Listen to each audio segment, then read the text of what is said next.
Olá, caríssimo telespectador da Rede Século XXI, obrigado pela sua audiência. Cá estamos para dar continuidade à nossa catequese semanal, programa Luz da Vida, pela 59ª vez, debruçando-se sobre o tema do juízo.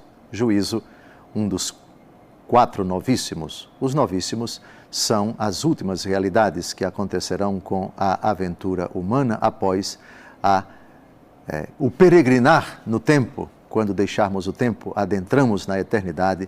Morte, juízo, inferno e paraíso são os 4 novíssimos. Ao tema da morte, dedicamos 29 programas e ao tema do juízo, com esse, 59 programas. Continuando o argumento tratado, abordado no encontro anterior, estamos a explicar versículo por versículo o relato do juízo final dos lábios do próprio Jesus, em Mateus capítulo 25, de 31 a 46. Vamos recordar o que já comentamos até agora. Quando o Filho do Homem voltar na glória e todos os anjos com ele, se sentará no seu trono glorioso, todas as nações se reunirão diante dele e ele separará as ovelhas dos cabritos. Colocará as ovelhas à sua direita e os cabritos à sua esquerda. Então o rei dirá aos que estão à direita: vinde benditos de meu Pai, tomai posse do reino que vos está preparado desde a criação do mundo. Paramos aqui.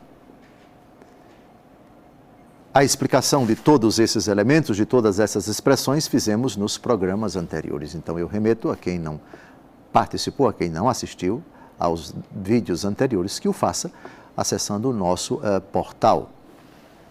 Antes de tratarmos o versículo 35, que vai dar continuidade à frase de Jesus começada no versículo 34, porque ela não parou, preparado desde a criação do mundo, eu queria evocar um texto, palavras do próprio Jesus, no capítulo 14 do Evangelho, segundo João, versículos de 1 a 4, para confirmar, consolidar, explicar bem essa expressão: tomai posse do reino que vos está preparado desde a criação do mundo. O verbo preparar foi usado por nosso Senhor Jesus Cristo em outra ocasião para falar do céu. Jesus prepara o céu para nós. O céu, de certa forma, já está preparado, o verbo está no particípio, preparado para vós. Supõe, portanto, uma ideia de passado, só que em Deus não há passado, Deus é. Mas para nós compreendermos que antes que fôssemos criados, o céu já fora preparado para nós. No texto que nós vamos ver agora, João 14, de 1 a 4, Jesus insinua que ainda está preparando.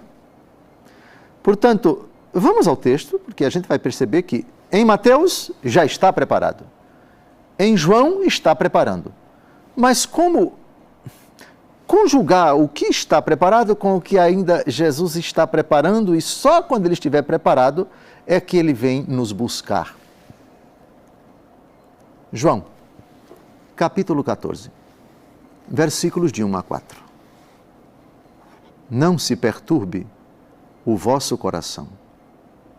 Credes em Deus, crede também em mim.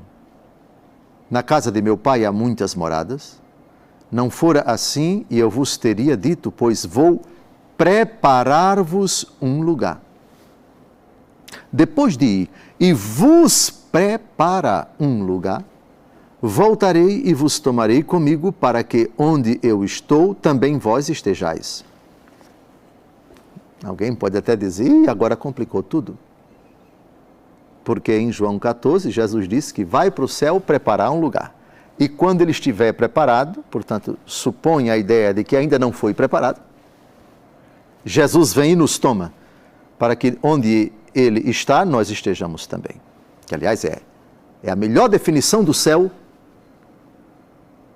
a melhor conceituação do céu é essa dos lábios de Jesus. Para que onde eu estou, também vós estejais. O que é o céu? Está com Jesus. 3 palavras, tiradas do próprio discurso de Jesus. Tem precisão maior? Defina o céu. Não se define, porque o céu não se coloca fins no céu. Mas como conceitue o céu? Eu conceituo com as palavras de Jesus. Para que onde eu estou, vós estejais. Jesus prepara o céu para mim, prepara o céu para você, prepara o céu para nós. E quando o céu estiver preparado, Ele vem nos buscar. Então, agora chegou a hora de explicar essa aparente contradição. Não, eu disse aparente porque não há contradição. Mateus 25, 34. Tomai posse do reino que vos está preparado. Desde a criação do mundo, o céu já está preparado. Ora, isso é a palavra de Jesus. Mas Jesus em outro lugar, vou preparar-vos, e quando ele estiver preparado, eu venho buscar vocês. E agora? Foi preparado? Está preparado? Ou vai ser preparado? Está sendo preparado? As duas coisas.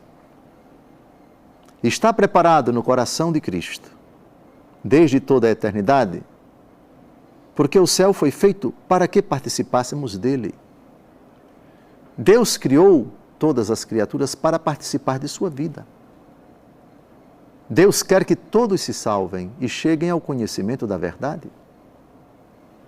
Nesse sentido, o céu está preparado para todo mundo. Diríamos, foi preparado até para os anjos maus. Esses se rebelaram.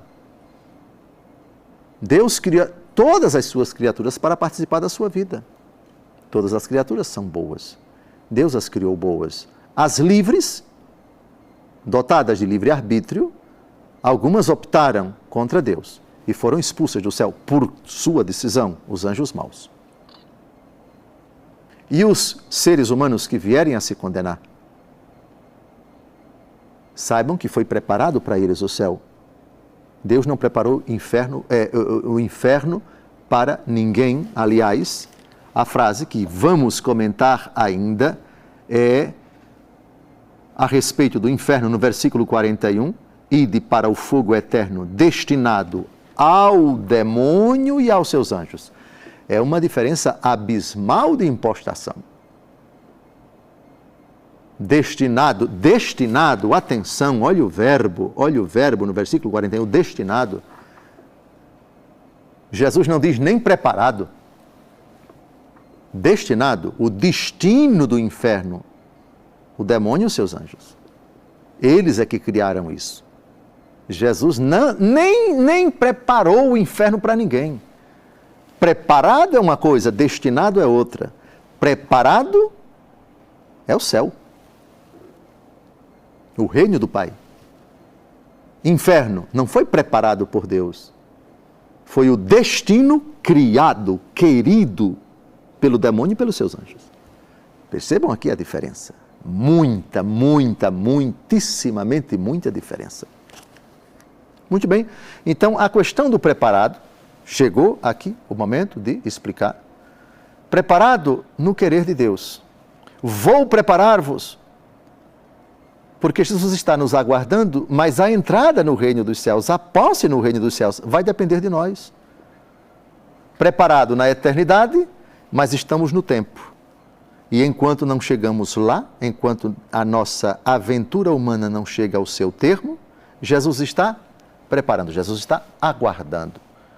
Desde toda a eternidade eu preparei para vocês, mas eu estou preparando, aguardando o desenlace, a luta, o combate de vocês, com a minha ajuda, com a minha graça. Porque eu disse, é Jesus, palavra de Jesus, quem perseverar até o fim será salvo. Então Jesus está preparando o que já está preparado. Está preparado no querer de Deus. E está preparando, aguardando o nosso desenlace, se bem que ele já sabe qual vai ser o nosso desenlace, porque ele, como Deus, já sabe quem serão os eleitos e quem serão os condenados. Preparou para todos, portanto não existe predestinação para o inferno, porque o inferno, em nenhum momento Deus disse que criou, a Escritura diz que criou, palavras de Jesus, destinado ao demônio e aos seus anjos. Então, que fique bem claro aqui que João, capítulo 14, versículos de 1 a 4, em nada se contrapõe. Vou preparar-vos um lugar e quando ele estiver preparado, virei buscar-vos. Portanto, é algo que ainda não se consumou, não em Deus, mas na correspondência, na colaboração nossa, porque somos construtores e artífices, por que não dizer, do céu, construímos o céu. Santa Teresinha diz, passarei o meu céu fazendo bem aqui na terra, persevere até o fim, como Santa Teresinha. E aí, o que Deus já preparou, a preparação que está em ato, quando ela chegar ao fim, ou seja, quando você chegar no derradeiro instante da sua vida, o Senhor vem tomar você. Mas se você perseverar até o fim. Portanto, João capítulo 14, de 1 a 4, não é dito que todo mundo para quem Deus preparou, Mateus 25,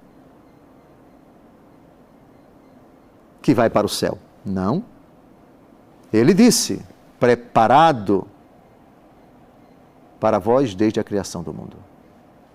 Deus quer que todos se dirijam para lá. Deus quer que todos cheguem lá. Mas em João capítulo 14 tem um pouquinho de mudança na forma como Jesus utiliza o verbo preparar. Vou preparar-vos um lugar. É como se Jesus diz, estou preparando, mas depende de vocês. Eu não vou colocar vocês lá a pulso. Nem vou colocar no céu quem não merece. Perseverem até o fim. Vou preparar-vos, como quem diz, eu estou fazendo a minha parte no céu. E a parte no céu já foi preparada. Mas eu estou preparando porque vocês ainda precisam fazer a parte de vocês. Precisam, aliás, se preparar para esse momento definitivo. E depois de ir e vos preparar um lugar, voltarei e vos tomarei comigo. Jesus só vai voltar e tomar consigo aqueles que perseverarem até o fim. É nesse sentido a diferença, um pouco de impostação entre o preparado pretérito perfeito, se bem que pretérito perfeito se aplica somente para nós, porque em Deus não há passado, e a forma como ele utiliza o verbo preparar em João capítulo 14, versículos de 1 a 4. Está terminando o primeiro bloco, não saia daí. No segundo, nós vamos dar continuidade ao versículo seguinte desse relato do juízo final. Estamos avançando, estamos descobrindo, mastigando, tiquinho por tiquinho, essa riqueza que é o relato de Jesus no derradeiro, majestosíssimo, imponentíssimo, grandiosíssimo acontecimento que é o último da história da humanidade toda reunida, eleitos e condenados, o juízo final. Não sai daí. A gente volta daqui a pouco. Até logo mais.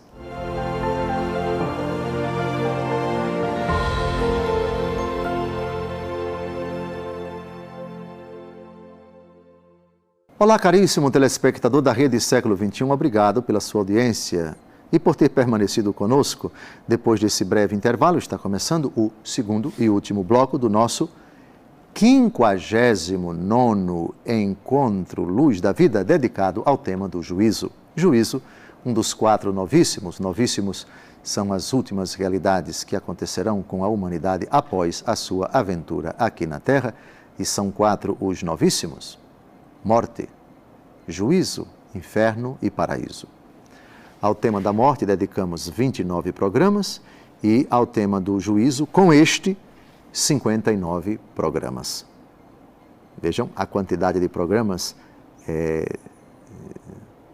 significa a importância, a vastidão, a complexidade, a beleza também de um argumento tão sério, tão grave e tão importante para a nossa vida. Seremos julgados por Deus individualmente, juízo particular do qual já tratamos, e agora estamos no derradeiro instante, por assim dizer, da história da humanidade, o juízo final.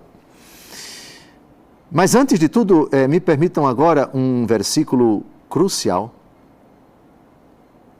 que nós católicos romanos não podemos esquecer. Quando se fala de juízo final, obviamente que vamos ter condenação e justificação. Vamos ter salvação e condenação. Sem dúvida.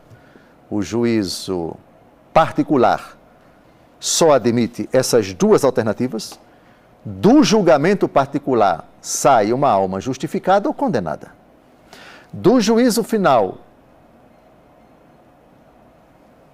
a humanidade dividida em duas categorias. Os que estiverem à direita ouvirão a sentença de salvação, de justificação, de felicitação, de entronização na glória do Pai, vinde benditos do meu Pai, já comentamos isto, e aos que estiverem à esquerda, apartai-vos de mim, malditos. Portanto, uma sentença de condenação. Mas, o que precisa ser reforçado, essa verdade de fé, e aqui são palavras de Jesus que nós vamos ver, já peço a você que abra a sua Bíblia agora em Mateus capítulo 12, versículos de 36 a 37, 2 versículos só. Aliás, explicitamente falando, rigorosamente falando, é apenas o versículo 37 que nos interessa. Vamos ler os dois, para a gente entender o 37, convém lermos o 36, mas o 37 é o crucial. E ele diz exatamente o seguinte: sim, haverá juízo ou de condenação ou de salvação, mas não é Jesus quem justifica no juízo, nem é Jesus que condena no juízo. Mas, alguém poderá dizer, como é que um juiz pode não condenar e não absolver? Como é que um juiz pode salvar ou condenar? É o próprio réu, é o próprio julgado quem emite a sentença e não o juiz?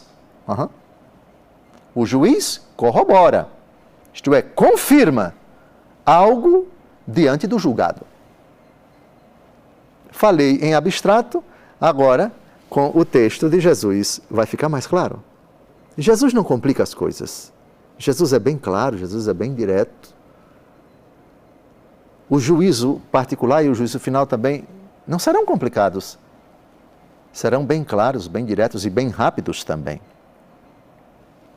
Mateus, capítulo 12, de 36 a 37. O versículo 37 eu vou ler bem devagar. Ele vai aparecer aí na sua tela. Quando aparecer na edição, vocês vão perceber que ele vai ficar um pouquinho de tempo para você ver essa frase espantosa, para que você não esqueça quem é que vai condenar quem e quem é que vai salvar quem. Eu vos digo, no dia do juízo, os homens prestarão contas de toda a palavra vã que tiverem proferido. É por tuas palavras que serás justificado ou condenado. Atenção, a frase está aí. Agora eu vou fazer um pouco de silêncio para que você se assuste com essas palavras de Jesus. E você perceba, quem é que vai condenar quem? Jesus não vai condenar ninguém. Se alguém se condenar, é por suas palavras. Veja esta frase. E se alguém vai se justificar, é por suas palavras. Jesus não vai, rigorosamente falando, justificar ninguém. Ou você morre justificado, ou você morre condenado. E isso por suas palavras. Contemple de novo, olhe de novo direito essa frase, leia com atenção. Pronto. É claro que é Jesus quem justifica. Somos justificados pelo sangue de Cristo. Mas Jesus Cristo diz, somos justificados pela fé. E a fé é um ato pessoal. A fé é uma, aspas, palavra. Somos justificados por nossas palavras. A palavra está ao teu alcance, em tua boca e em teu coração. Se confessares com tua boca que Jesus é o Senhor e creres de coração que Deus o ressuscitou dos mortos, serás salvo, pois é crendo de coração que se obtém a justiça e é confessando com palavras que se obtém a salvação. Confessando com palavras que se chega à salvação. Romanos capítulo 10, de 8 a 10. Portanto, o autor da justificação é Jesus. É o sangue de Jesus derramado na cruz, indiscutivelmente. Mas a justificação em você, a forma como ela opera em você, é pela fé.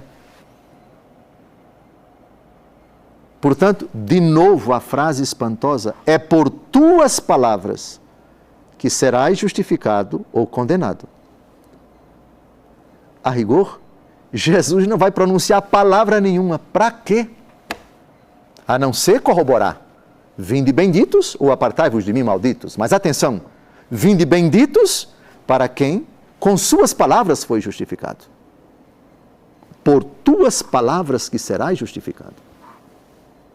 E apartai-vos de mim, malditos, condenado por tuas palavras que serás justificado ou condenado. Ou seja, tu tens o poder de, no dia do juízo, te condenar ou te justificar. Para isso, que você esteja atento ao momento presente, porque sua palavra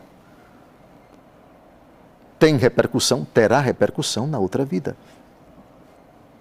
Impressionante aqui você descobrir que Jesus não vai, de forma alguma, pronunciar alguma palavra que esteja em contradição com a tua. Ou se quisermos dizer de forma mais ampla, o juízo que Jesus vai pronunciar no julgamento, seja particular, seja juízo final, é uma corroboração de tua palavra, de tuas palavras ao longo de tua vida. Não tem um ditado que diz que o peixe morre pela boca? No caso dos condenados, eu penso que se aplica bem a esse versículo. Por tuas palavras serás condenado. Agora vamos aplicar isso a diversas situações da vida. Tuas mentiras, tua hipocrisia. Sim, porque palavra, verbo, em Deus evoca todo o ser da segunda pessoa da Trindade. Tua palavra são os teus atos, são tua vida, são tua conduta, e não apenas aquilo que sai dos teus lábios. Se não fosse assim, o mudo não teria palavra e nem poderia ir para o céu, nem para o inferno, só porque ele não pode falar? Ora, por favor. Portanto, o mudo, a pessoa que não consegue falar, as palavras dela são os atos dela, os pensamentos, atos, omissões. Para quem consegue falar, obviamente que isso inclui também a voz. Mas atenção, a palavra que sai da boca pode conter hipocrisia ou autenticidade, sinceridade ou fingimento e assim por diante. Mas o homem não é apenas, ele expressa, ele traduz o seu ser com palavras, seja de forma autêntica, seja de forma fingida, não de forma alguma.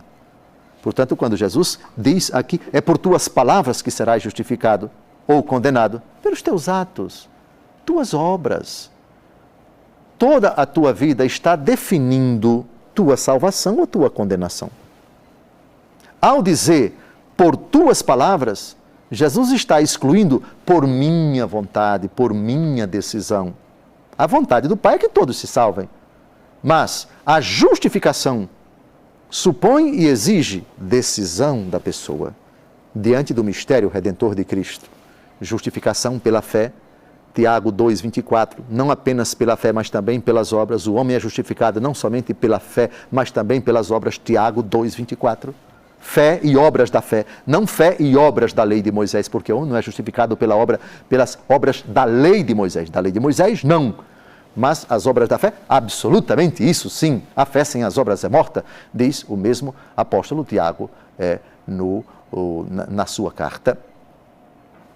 Portanto, capítulo 2, portanto, esse versículo 37 de Mateus 12 é fulcral, fundamental para nós entendermos os protagonistas, o desdobramento do julgamento. Por isso, não vamos ver mais neste programa, mas no próximo, o desdobramento da frase de nosso Senhor Jesus Cristo em Mateus capítulo 25, porque tive fome e me deste de comer. Veja, tuas obras, tuas palavras. Tive sede e me deste de beber, estive nu e me vestiste, preso e me visitaste, enfermo e fostes ver-me. 5, que na verdade não denotam todo o agir do homem, mas de certa forma essas 5 posturas, elas sintetizam todo o agir do homem, também nos seus pensamentos, porque se pode faltar com a caridade, com um pensamento impuro, não é? Se pode assassinar uma pessoa com um pensamento de desejo de vingança e assim por diante, mas disso vamos tratar no próximo encontro, quando vamos meditar fome, sede, o caráter de peregrino que não é acolhido, do nu sem roupa, do enfermo que não é visitado, do preso que não recebe a nossa solicitude e assim por diante. Em síntese, que fique bem claro que é no Evangelho segundo Mateus, se fala precisamente disso. Por sua palavra você vai ser justificado, por sua palavra você vai ser condenado. Você é o principal protagonista. E depois, como já tratamos em outro lugar, de minha parte eu não posso fazer nada. Jesus no dia do juízo não vai poder fazer absolutamente nada. Já tratamos disso e vai ser o primeiro versículo a ser abordado no próximo encontro. E está terminando mais um encontro, o 59º, dedicado ao juízo. No próximo domingo estaremos no 60º programa sobre o juízo. Assuntos impressionantes, assuntos muito elucidativos. Assusta e não assusta. Causa apreensão, mas também causa júbilo, dependendo da postura do nosso coração e daquilo que nós queremos de fato viver nesta vida. Deus abençoe você, uma grande semana, até o próximo domingo, se Deus quiser.